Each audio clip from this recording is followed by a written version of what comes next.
안녕하세요. 오늘은 여러분과 함께 대승대집 지장 십륜경, 이 경전의 핵심적인 내용을 좀 깊이 살펴보려고 합니다. 네, 이게 아주 오래된 경전인데 그 깨달음으로 가는 길이 있잖아요.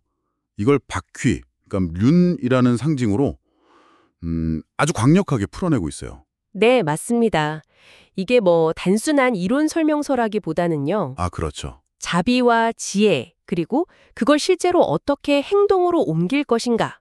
그 구체적인 방법들, 이런 걸 이야기하죠. 행동이군요. 네, 오늘 저희 목표는 이 바퀴들이 담고 있는 그 깊은 의미, 그리고 그 실천의 길을 여러분께서 좀 명확하게 이해하실 수 있도록 함께 탐구해 보는 겁니다. 좋습니다. 그럼 경전에 나오는 그 선남자, 그러니까 보살의 모습부터가 참 인상 깊은데요. 네네. 매일 새벽같이 깊은 선정, 명상에 들어서 모든 존재의 이익과 안락을 위해 막 애쓰고 심지어 전쟁 같은 재앙, 그 도병급 속에서도 그 힘으로 재앙을 막고 사람들이 서로 아끼게 만든다니 와, 정말 대단한 자비심인데 이게 보통 사람도 좀 따라갈 수 있는 길인가요?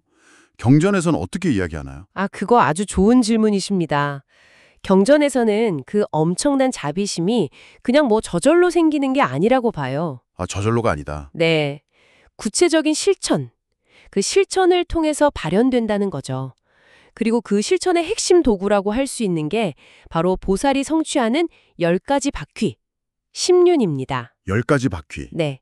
중생을 돕고 또 스스로 깨달음으로 나아가는 데 쓰는 아주 강력한 능력들, 이걸 비유한 거죠. 아, 그 비유들이 그래서 대단히 생생했군요. 예를 들면 그 강력한 수레바퀴, 대차로가 길 위에 있는 온갖 장애물들, 뭐 흙덩이, 기왓장 이런 걸 다 부수면서 나아가듯이 이 10가지 바퀴가 수행자의 모든 번뇌와 장애를 부순다고 하죠. 맞습니다. 여기서 말하는 장애는 이제 크게 세 가지로 나눠볼 수 있어요. 네, 첫째는 자기 내면의 괴로움, 번뇌장이고요. 둘째는 다른 사람들을 돕는 과정에서 생기는 어려움들, 유정장. 아, 유정장. 그리고 마지막은 진리를 깨닫는 그 자체에 따르는 어떤 장애, 법장이죠. 이 모든 걸 부수는 힘이 그 바퀴에 있다는 거예요. 굉장히 능동적인 과정인 거죠. 그렇군요. 능동적이다. 또 그 높은 깃대 위에 있는 여의주가 보배를 막 비처럼 내는 또 비유도 있던데요. 아, 네네. 그거는 이제 보살이 청정한 계율을 바탕으로 해서요. 진리의 가르침이라는 법을 내려서 중생들의 고통을 덜어주는 걸 상징합니다. 아, 가르침이 곧 보배다. 그렇죠. 그런 의미죠. 그러면 그 어두움 속에서 길을 찾게 해주는 달빛 비유는요? 그건 뭔가요? 아, 그것도 아주 중요한 비유인데요. 캄캄한 금은밤 같은 무명, 그러니까 근본적인 어리석음 속에서 헤매는 중생들에게 보살이 이 바퀴의 힘으로 올바른 법을 설하면 그 무명이 사라지고 지혜의 빛이 생겨서 8가지 바른 길, 팔성도를 보게 된다는 거죠. 팔성도. 네. 괴로움 소멸로 이끄는 그 8가지 구체적인 실천 방법들을 깨닫게 된다는 희망적인 이야기입니다. 와, 정말 강력한 힘이네요. 그런데 중요한 건 이런 강력한 바퀴들이 그냥 뭐랄까 저절로 얻어지는 게 아니라는 점이겠죠? 바로 그 점입니다. 네. 경전에서는 10가지 선한 행동, 즉 십선업도를 강조해요. 살생하지 않고, 도둑질하지 않고, 거짓말하지 않는 것 같은 기본적인 윤리 덕목들이요. 아, 기본 윤리? 네. 이걸 꾸준히 실천하는 게 모든 것의 근본 바탕이 된다고 아주 강하게 이야기합니다. 심지어는 이 선업 없이 대승, 그러니까 큰 깨달음을 추구한다고 말하는 건 큰 거짓말쟁이, 대광이라고까지 경고를 해요. 와, 거짓말쟁이요? 네. 상당히 단호한 지적이죠. 와, 그러니까 단순히 신비로운 힘이 아니라 정말 철저하게 윤리적인 실천이 전제된다는 거군요. 그럼 그 윤리적인 기반 없이 높은 경지를 추구하는 건 이게 그냥 효과가 없는 정도가 아니라 경전에서는 해롭다고까지 보는 걸까요? 해롭다기보다는요, 사실상 불가능하다고 보는 것에 가깝습니다. 아, 불가능하다. 네.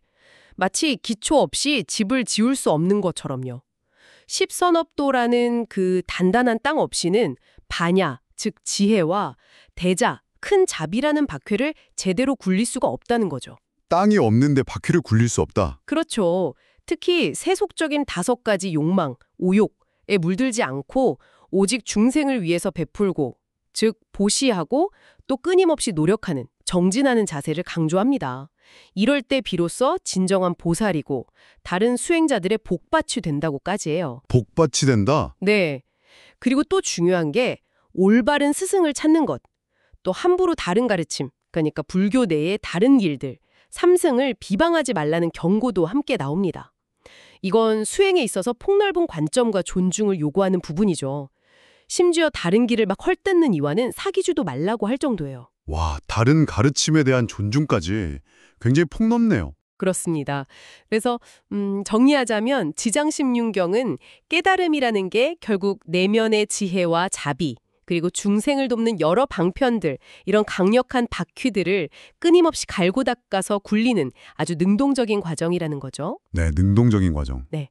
그리고 그 모든 것은 10가지 선업이라는 아주 단단한 윤리적 토대 위에 서야만 가능하다. 이걸 계속 강조하고요. 그렇군요.